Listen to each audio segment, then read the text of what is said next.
everyone, my name is Queenie. Hi everyone, my name is Nicolette and we're licensed real estate consultants in Singapore. Welcome to another episode of Enhanced Property Insights. Today we'll be sharing about the upcoming Q1 launches in 2026 and using our PACE framework to analyze them. Instead of focusing on the hype, we'll be analyzing these projects from a strategic perspective, looking at which launches make sense based on potential, competition, entry price, and exit strategy. Before we move on, do help us like, share, and subscribe for more property insights. To begin with, what is the PACE framework? The PACE framework is broken down into 4 key pillars. P for potential, so we'll look at transformation plans, infrastructure upgrades, and long-term demand drivers. A for alternatives, what buyers can compare against, existing condos, nearby launches, and the resale supply. C for cost of entry, estimated launch PSF, relative pricing versus nearby projects, and whether you're buying into value or paying a premium. Lastly, E for exit strategy, who your future buyer pool is and what a realistic exit window looks like. With that, let us dive into the projects. Okay, first up, we have Nara Residence. Nara Residence sits within a long-term transformation zone with 4 more upcoming land plots nearby. So a major catalyst here is the land swap where Singapore has regained the entire rail corridor from Tanjong Pagar to Woodlands alongside the creation of the Northwest Economic and Mobility Spine. This is a government-led redevelopment plan spanning across 20 to 30 years, which provides strong long-term price support rather than a short-term speculation. So for alternatives, of course, we have your dairy farm residences as well as your botany. So for dairy farm residences, they have transacted at about 1,950 per square foot. And for your botany, it's about 2,345 per square foot. So the resale supply here is limited, and Nara is also one of the first GFA harmonized projects here, which usually translates to a bit more efficient layouts, which is similar to what we saw in the Lentor mentioned. So in terms of cost of entry, the starting price was at 1,900 per square foot, and the average launch day price was 2,180 per square foot. This actually makes Nara one of the cheapest OCR launches in 2026. So for context, a new project nearby, which is Hillhaven, has already transacted at 2,500 per square foot, giving us a $400 buffer. So if you're looking at a 1,000 square feet unit, actually, that gap is 400K. So your exit upside actually comes from, of course, number one, converting your premium at dairy farm residences and botany into your profits, exiting at your future new launch prices in the same area, or even exiting at the next wave of higher land bid pricing. So one thing that's very interesting is that there was a recent land bid, okay, that was right beside Nara Residences that if you notice the news came out, it was bidded 5.7% lower than Nara. So many buyers might ask us, in that case, should I wait for the next plot and not buy Nara since the developer has actually bidded 5.7% below what Nara has actually bidded for? But actually, the gap between the two plots, Nara as well as what has just been bidded, is actually only $58 per square foot difference. So the question is, by the time this project is launched, will the market be the same? And it will be in about 12 to 15 months later. So bidding lower doesn't necessarily mean selling cheaper. And this is where we can take Lentor as a very good example. So on top of that, this particular plot ratio is only 1.4 compared to Nara. So this plot ratio will only allow the developer to build up to level 6. So it means that developers won't get a lot of room to play with the per floor loading, and units are also lesser as well. Okay, next up, another development that has already been launched, Newport Residences. In terms of potential, of course, Newport benefits from the Greater Southern Waterfront transformation, which is 6 times the size of Marina Bay, if we put things into perspective. And of course, URA's plan is to reposition the CBD into a 24/7 mixed-use district, so not just a work zone, but also a place to live and play.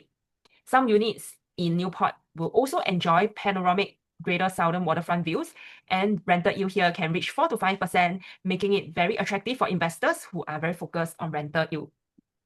In terms of alternatives, of course, we have plenty of options in the CCR area as well, if you're looking for something that is brand new or TOP in the recent years.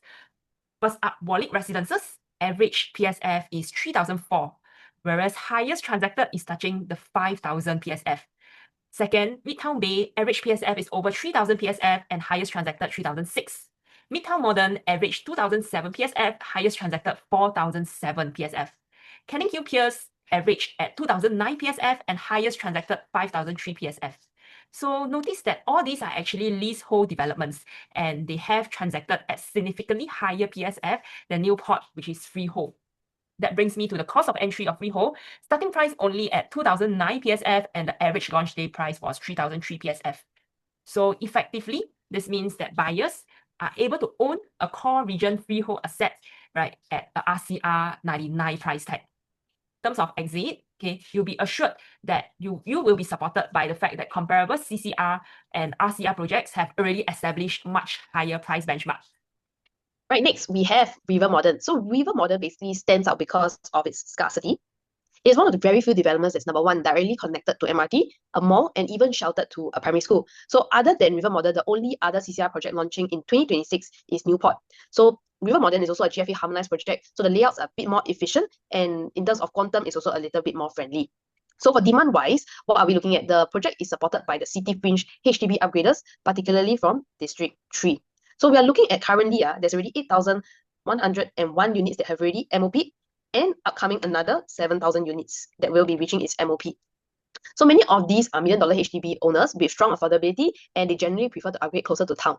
So other key demand drivers will of course be that River Valley has a lot of amenities, and River Modern is made up of mainly 2 to 4 bedroom units. So making this the demand more owner-occupied driven. On top of that, we are the last river fronting plot in the River Valley area. So fun fact, actually river facing projects actually perform better and commanded a premium over time.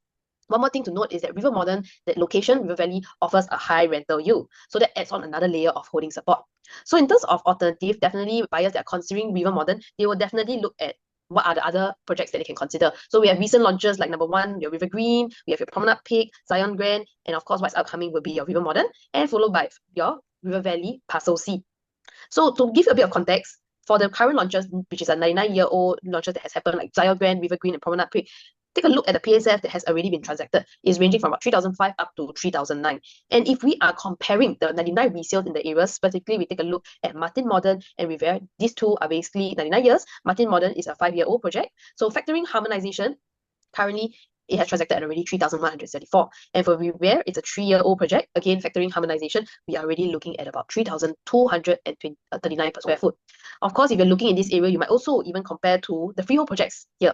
So freehold projects, if we name them like Trillium, Tribeca, and Rivergate, if you notice, the two beders here are actually going at from 2.6 up to even 3.8 million. So when buyers compare price, age, layout, and quantum, River Modern's price starts to look very, very attractive lah.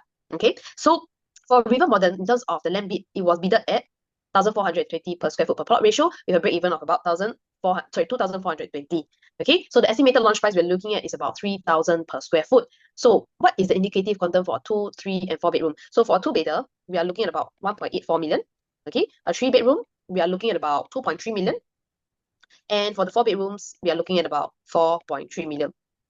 Okay, so the question maybe you should be asking yourself is also, today, if you're going to consider the resales in the area, right, how many people in the future are willing to actually pay 3.1 million for just a 2-bedder when they could potentially even buy a 3-bedder with a similar quantum?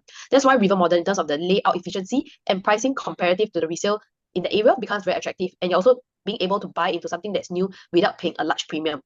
Okay, for your exit strategy, we are looking at who your future buyers are. Generally, we have your City Fringe HDB upgraders, that's for sure. Okay, million-dollar HDB owners and families who want to stay closer to the city. So in terms of exit, you may ask, oh, in the future, how can I exit? So number one, you can be exiting at the nearby resale prices 4 years later. Okay, you can be riding on the relative affordability as OCR and RCR prices continue to rise, or even exiting at future land prices. Okay, so to give you a context, in the future, the OCR, Bedok Rise, will be launching roughly about 3,000 per square foot. And if you're looking at the RCR, we have Dorset. That's likely launching about 3,100 per square foot. And of course, we have our CCR, which is at Newton, which will be launching at about 3,500 per square foot. So all these are benchmark prices. So as it moves up, the core central region projects, especially in the River Valley area, River Modern, becomes increasingly more attractive. Okay. So if you like our content so far, if you find it useful, do help us like, share, and subscribe for more property insights. So River Modern is going to start its preview 20th of Feb. So if you guys are interested, please don't hesitate to reach out to us. Okay, next up, we are moving on to Pinery Residences, and developer has similarly already announced the preview date. So this will start from 14 March onwards. Okay, so in terms of analysis, okay, Pinery definitely benefit from the recent launch that has already taken place in the Tampines North area. So Parktown has already set a benchmark of average 2003 PSF. Okay, on the launch day itself, just 1 year ago, okay, it also sold more than 90%. Another potential, of course, is in time to come, okay, Paya Lebar Airbase will move, and with this movement, okay, what it means is within this big land plot, okay, there will be more than 160,000 units of new homes that will be built. I think more importantly is that with the removal of the airbase, okay, the plot ratio of the surrounding developments will definitely go up as well. So just imagine in this case, okay, the land value of the existing developments will go up in tandem. And to add on, okay, in the long term, Changi Airport Terminal 5 will also be completed in the 2030s, and this will definitely bring in more jobs and housing demand to the east. In terms of alternatives, okay, of course, in the immediate vicinity, we have Treasure at Tampines that was just completed in 2023. If you prefer staying somewhere that has immediate access to the MRT station, you can definitely explore the waterfront series along the Bedok Reservoir. And the nearest station, of course, will be Bedok Reservoir MRT. So overall, you do see that, if you are looking for somewhere that has immediate access to MRT station, definitely, right, the new choices remains very, very limited in the Tampines area. And in terms of cost of entry, okay, the land bid was just over 1,000 PSF PPR, and the break even for developer would be around 1,008. So based on 20% profit margin, okay, the launch would be 2,003 PSF. Okay, but on the ground, for us, we see that with Parktown achieving such good result, right, at average 2003, is actually very unlikely that Pioneer developer will launch at 2003 PSF. Okay, so lastly, of course, we look at the exit strategy as well. Okay, as we all know, Tampines is a mature estate with the largest HDB population in Singapore. So definitely, there is very strong preference for residents to stay within this familiar area.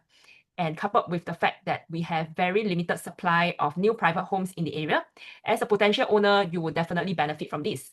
Not to forget, for Pioneer itself, okay, it is within 1 km of one of the top primary schools in Singapore, St. Hilda's, and it's also at the doorstep of an MRT station. So all these evergreen factors will definitely put you in a very safe position when it comes to exit. Now we have Vela Bay, which is one of the highly sought after, many people are waiting for project that's upcoming in Bayshore. So it will be one of the first few projects that is part of the entire Bayshore transformation under the broader East Coast Master Plan. So certain stacks definitely get to enjoy sea view, which is extremely rare in Singapore, and it offers long-term desirability. There's also multiple upcoming land plots supporting the future benchmark prices. So as we can see from here, there's a lot more plots that are upcoming. So in terms of alternatives, if buyers were to look at Bayshore, they will definitely compare to the resales in the area. So what are some resales that they would compare would definitely be your Costa del Sol, Bayshore Park, the Bayshore, as well as Seaside Residence. So for Costa del Sol, it's actually a decent layout. Of course, in terms of the age, is 22 years old. However, because this is a larger floor plate, so we do see that the quantum-wise for a four-bedder have already hit a quantum of above 3.3 million. And of course, if we're looking at the Bayshore and the Bayshore Park itself, these are much older developments ranging from 33 to 44 years old. And in terms of layout, it's a bit more irregular. Okay. And for Seaside Residences itself, okay, this one is a bit further. It's closer towards the Siglap side, closer towards the city. This is a 5-year-old project. And currently, it has transacted at 2007. Okay, this is not a harmonized project. So if we're factoring harmonized, we are looking at about 2,889 per square foot. So then we compare this to what Vela Bay will be launching. For the land bid was about 1,388 PSF per plot ratio, and the break even is about 2,343 per square foot. So based on that, we are estimating the launch price to be about 2,008 for the lower floor units. So of course, units with sea view, it will command a premium. So it will likely be above 3,000 per square foot for sea view units. So at this price, buyers are definitely going to be paying a clear premium within the OCR, because at this point of time, OCR has not hit a quantum of 3,000 per square foot. So entry price is very important to identify when you're looking to enter into Vela Bay. Okay, so for exit strategy, what are we looking at? Okay, who your future buyers will be? They are definitely your HDB upgraders from your Bayshore as well as Bedok South. Okay, and spillover buyers who are looking in District 15 or specifically looking at units with sea view and want something that's newer, and also buyers who will be comparing against the future Bayshore land plots. Next up, we have Hudson Place Residences. So this is actually opposite Bloomsbury Residences. Okay, in terms of potential, of course, this development enjoys a city fringe location with excellent connectivity to the One North, Fusionopolis, and the CBD area. And definitely, we have very strong rental demand in this location. Alternatives-wise, okay, of course, the recent new launches would be Bloomsbury Residences, just right opposite. We also have Hill at One North and Blossoms by the Park. So these are closer to the One North area. And lastly, Linden Woods just launched last year. This is beside Kent Ridge MRT. If you are looking for a resale development, we have Normanton Park as well. In terms of cost of entry, okay, the land cost was just over 1,000 PSF PPR. So this means the break even for developer is around 2,000 PSF. So at 20% profit margin, once again, we are looking at an estimated launch price of about 2004. For a city fringe land plot, right, this is extremely attractive. Why do we say that? Okay, because if you look at transactions in Alta, Jayden, okay, these are in Clementi, Jurong East, okay, you will see that the benchmark PSF in this location have already crossed 2008 PSF. So with our RCR land plot still going at 2004, 2005, okay, definitely this is a price gap that we want to take note of. Okay, but of course, okay, if you guys remember the recent news, okay, you know that in the immediate vicinity, right, there are actually multiple land plots that are up for bidding. And there was one plot in particular that had a bid, but government rejected it. Okay, while we also have the other plot, okay, which did not receive any land bid at all. Okay, so let's dissect what actually happened. Okay, so for Media Circle SA2 site, okay, first of all, actually this is a 60 years leasehold plot of land. And the use of this land is actually for long stay service apartment. So not our everyday residential land plot. Okay, so for us, okay, how we see is, okay, when URA decided to reject this land bid, is actually to the benefit of all the buyers who bought into Bloomsbury, One North, okay, Blossom by the Park.